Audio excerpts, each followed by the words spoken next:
Morning fam, welcome to my new series with Fergie. Each week we're going to discuss 5 things FPL. This week we're going to cover the 5 must-know things for Game Week 1, which is just a few days away now. Can't believe it, how exciting. Okay, let's get into this, let's get Fergie in.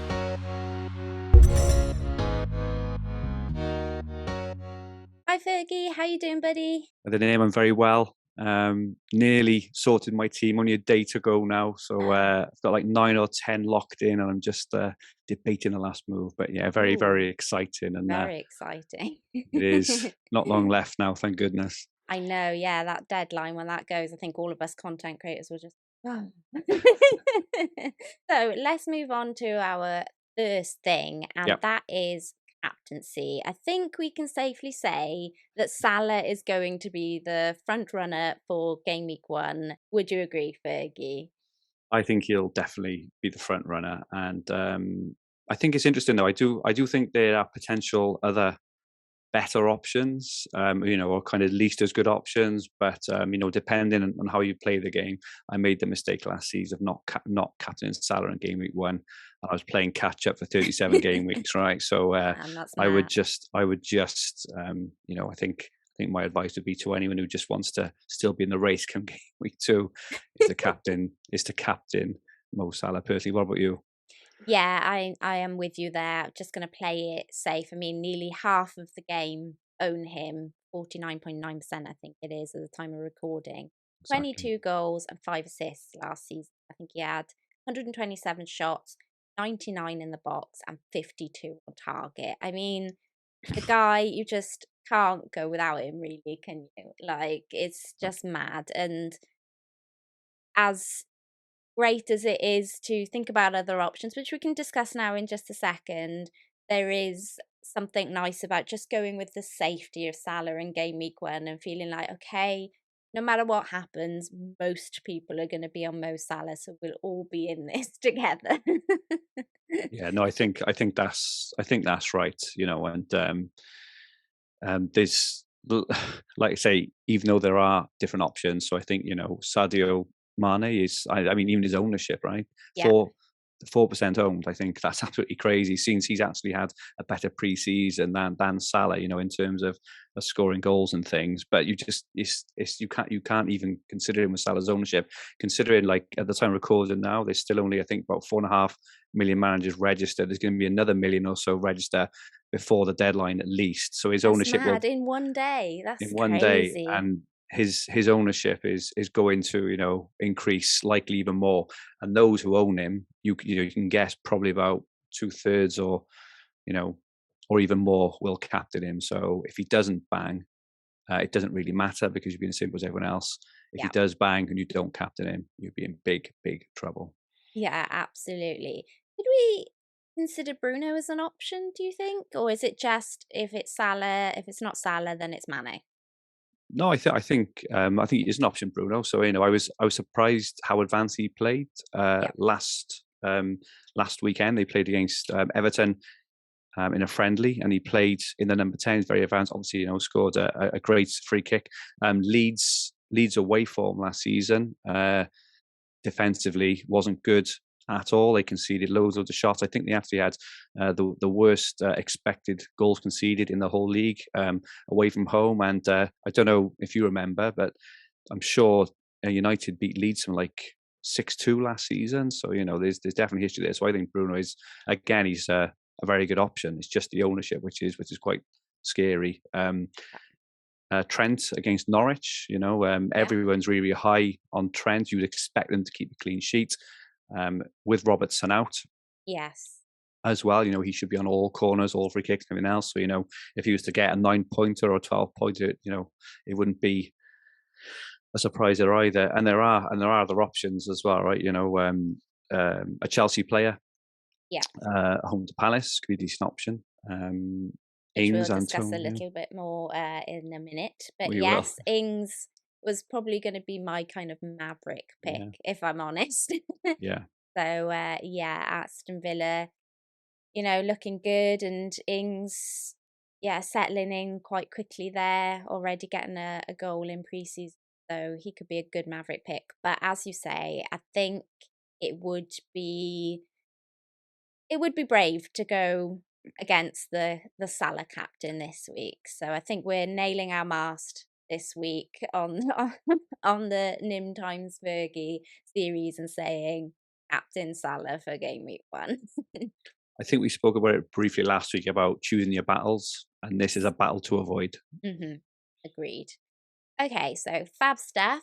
Moving on to number 2 of our 5 things. And the name on everyone's lips at the moment is Simicast. The 4 Well million. said. Well Thank pronounced. you. Thank you. Literally, I did a live stream the other day and I had no idea. So he was literally nicknamed that Liverpool guy. Yeah. So yeah, Simicast, the 4 million defender for Liverpool that played in place of Robson when he picked up his injury.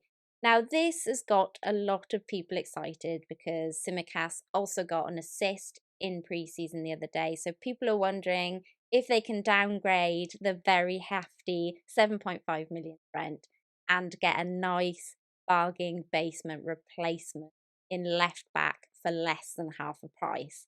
Interested to get your thoughts on this, Fergie, on the Simicast situation.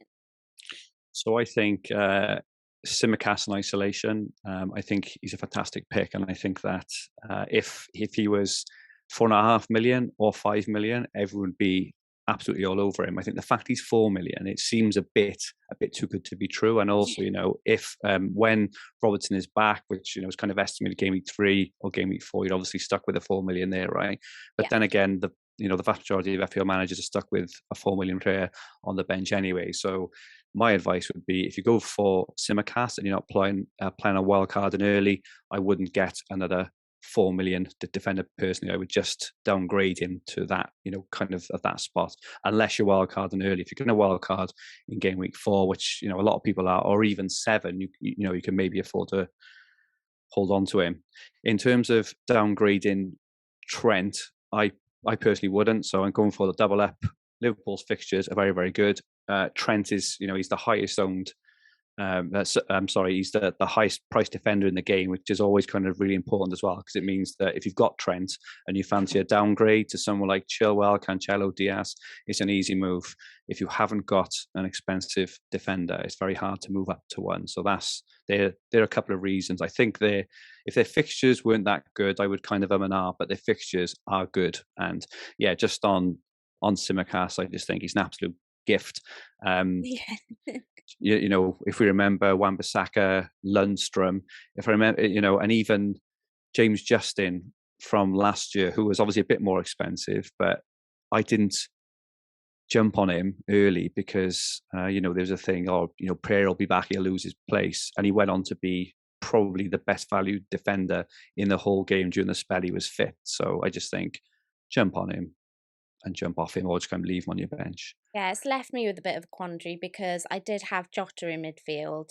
So I think there's a kind of feeling, obviously, if you Yeah. want 3 Liverpool, it's taking away from another attacking player. Yes, really good point. Yeah, so that's kind of been where I've been struggling to get him in as my, I guess, 4 mil defender option. But at the same time, when we consider that he can get attacking threat and get an assist, that's swinging me back in his favour, and then maybe myself putting somebody like Greenwood in that Jota spot instead. Okay, let's move on to our third things then. And let's talk about our must own for game week 1 of the 21-22 season. Let's exclude Salah out of this because if you are part of the 50% that don't have him in, you have some really brave pants, is all I'll say. But he'll likely be most captained as well, as we said. So let's just park Salah aside. Who is our must own besides Salah, Fergie? Okay, so I've touched on him a little bit already in Trent. I think I've said the reasons why. So I tell you what I'll do. I'll talk about someone else and give another reason why. So Trent, for me, in terms of his price point, is really important. But similarly, Bruno Fernandes. So I'm seeing a lot of people going against Bruno Fernandes for very good reasons, and I can understand it. You're likely not going to captain him for the first 3 game weeks, which I completely understand. But to me, Bruno is the he's the absolute premium option. Everyone moans about. I think we touched on it again last week, in in the five things around. Oh, he's lucky he gets penalties. Well, it doesn't matter. They're points, and that's the end of it. Man United, get a lot of penalties. He's good at taking penalties, and he scores points. It's kind of part of the game, right? But the most important factor for me with Bruno is that he is a placeholder then for either Harry Kane or Lukaku, and that for me is the really important part. So if you don't go with Bruno and you spread your funds, and then Harry Kane, for example, signs for Man City ahead of game week 2 at home to Norwich, right? And you've got no way to get him without taking a -8 or basically wild carding or taking out Salah. You're in a really bad spot.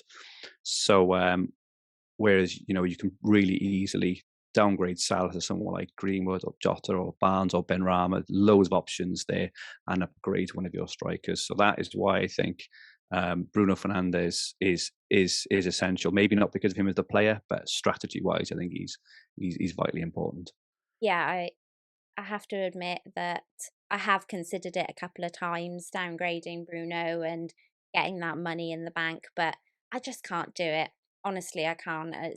For all of the reasons that you've said. It's so much easier to downgrade than it is to try and upgrade. Absolutely. And towards the end of last season, when he dropped off form a little bit, it was like, okay, I can see this. I can get Yeah. some money back here. Yeah. But, if I had done that earlier on in the season last season, it'd have been FPL suicide pretty It would have much. been. It would have So been. I'd rather go with and get off if I need to rather than go without, definitely. Okay, so we have our must own, but looking at number 4 of our 5 things, who is our trap to avoid for the start of the season?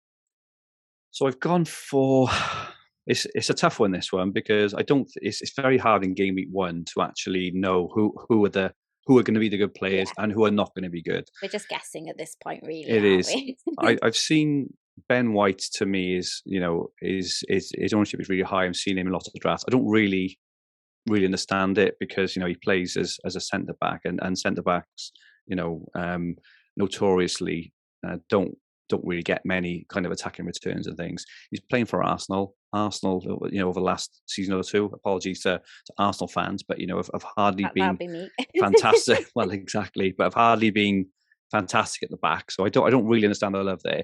But I think the biggest trap would be to ply your team with these very 4 million cheap players, as I kind of touched on earlier. In terms, if you got Simicas and you go for maybe someone like a Marty or Mabama Daly for Norwich, or Hoiver for Wolves, or all these 4 million players, your game week 1 team is going to look absolutely amazing. So I built a team and I was like, look at that team. I looked at my bench; it was absolutely horrendous, right?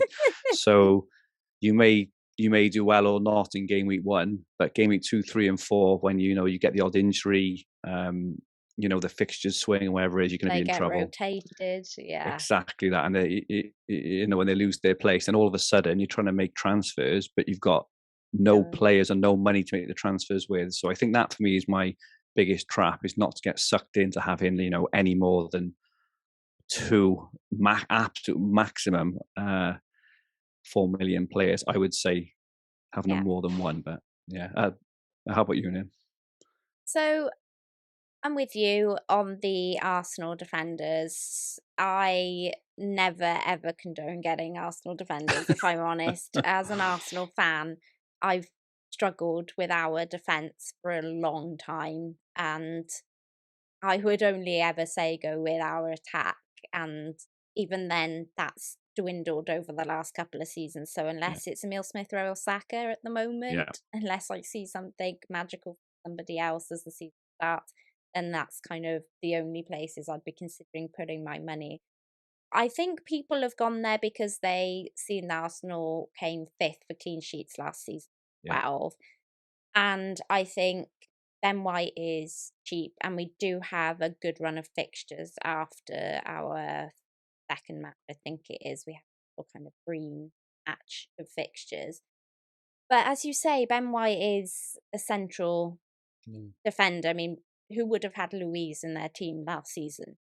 They wouldn't have done. So when you think of it like that, not really sure kind of he rotates well with other players, which I think is Yeah, probably what a lot of people are thinking. But yeah, you're not gonna get monster points. I mean, just be lucky if you get bonus points from him, really. And I felt like last season was a bit of an anomaly with clean sheets. Whilst we did quite well, it didn't feel like a lot of teams did well defensively last season. So the fact that we were fifth, I wouldn't really look too much into.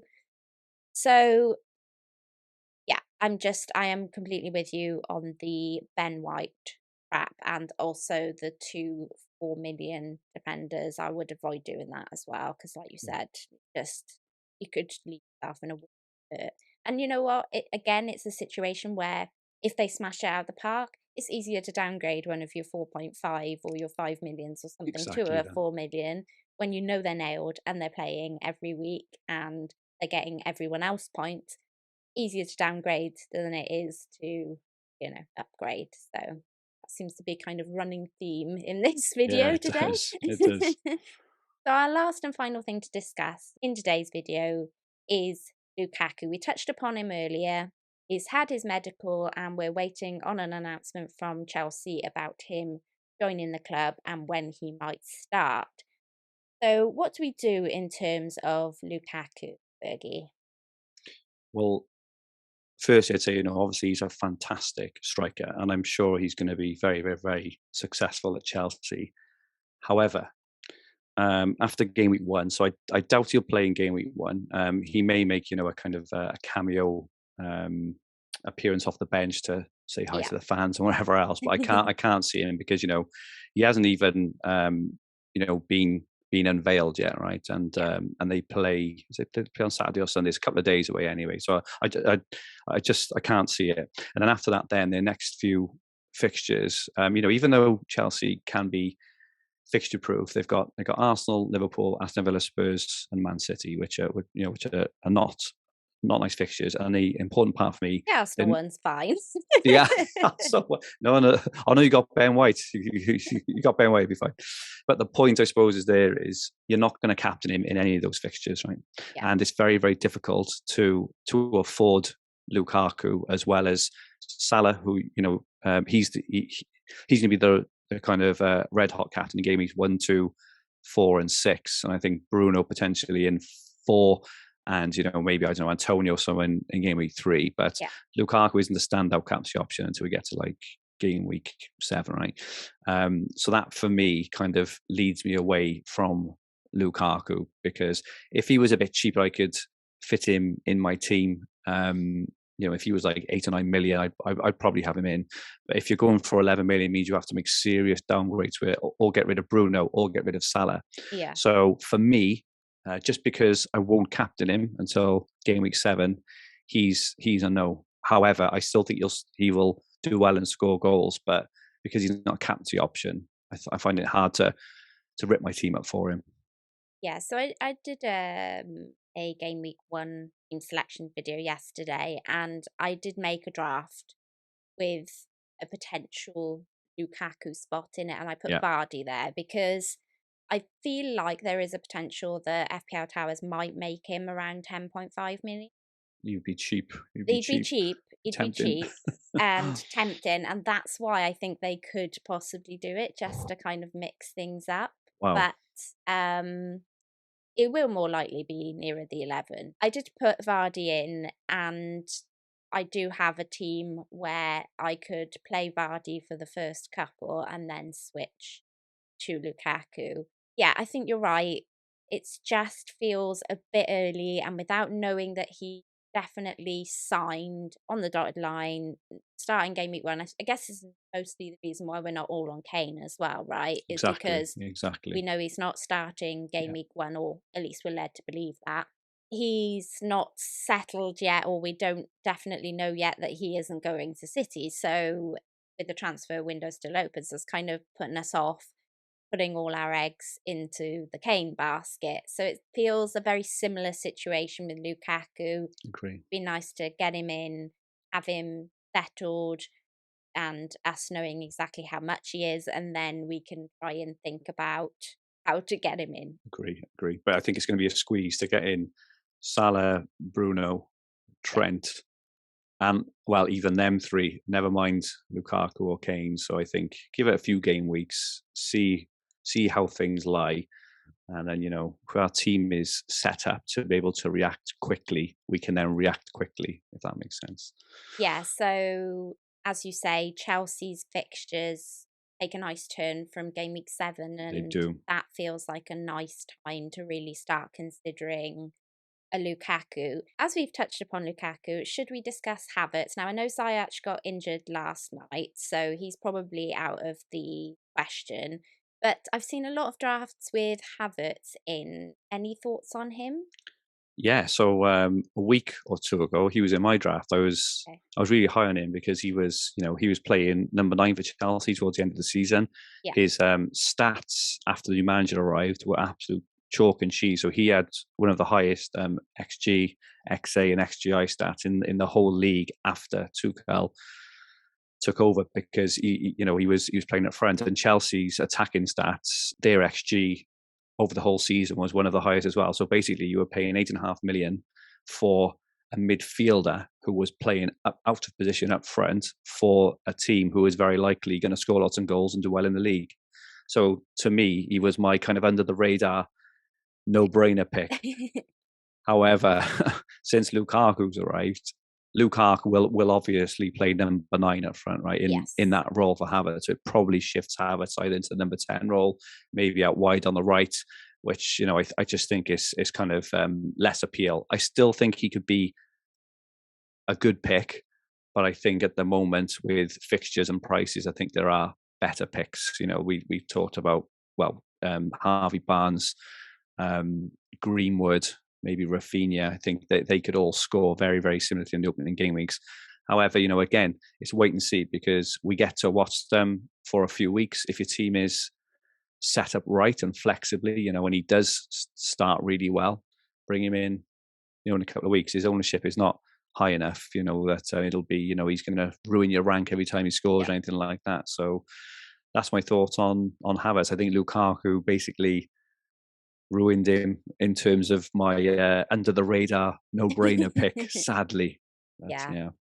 I think probably... I want to see the Lukaku situation, see how he settles in, because, as you say, the expense of both a Lukaku and a Havertz would just be quite a lot along with a Salah and a Bruno and a Trent. It's just never happening. So I think I would like to wait and see which one. Okay, that's it, you guys. Our 5 things for Game Week 1. Let us know your thoughts in the comments below, and do give us any ideas of what you'd like to see us discuss in next week's video.